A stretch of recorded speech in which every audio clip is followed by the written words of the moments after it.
C'est au cœur du sud-ouest, dans le bassin d'Arcachon, qu'épuisait tous les jours l'eau minérale des Abatilles. Une grande découverte par pur hasard en 1923. Un Breton, Louis Lemarié, fait un forage pour trouver du pétrole et non de l'eau et tombe sur la source des Abatilles.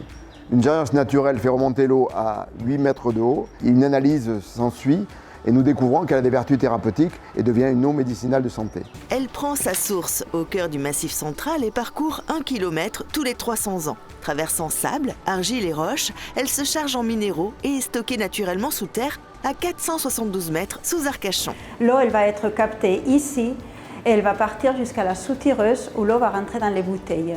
Ce qui est très important de signaler, c'est qu'elle va être embouteillée sans aucun traitement. Telle qu'elle sort de la terre, elle rentre dans la bouteille. Depuis, c'est une eau qui est très présente localement dans la restauration et qui est devenue leader dans le département de la Gironde. Aujourd'hui, la crise sanitaire a fait chuter de 30% son chiffre d'affaires et a modifié certaines stratégies. L'année 2020 a été très particulière.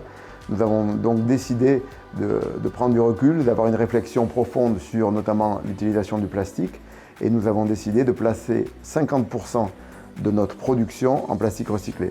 Au fil du temps, Abatilles a aussi développé des partenariats avec plusieurs marques, dont BPI France. Nous l'accompagnons en tant que partenaire majeur et fournisseur officiel de l'eau de toute cette tournée. Abatilles, une source inépuisable qui a soif de grandeur. Leur défi, s'inscrire dans une démarche plus environnementale.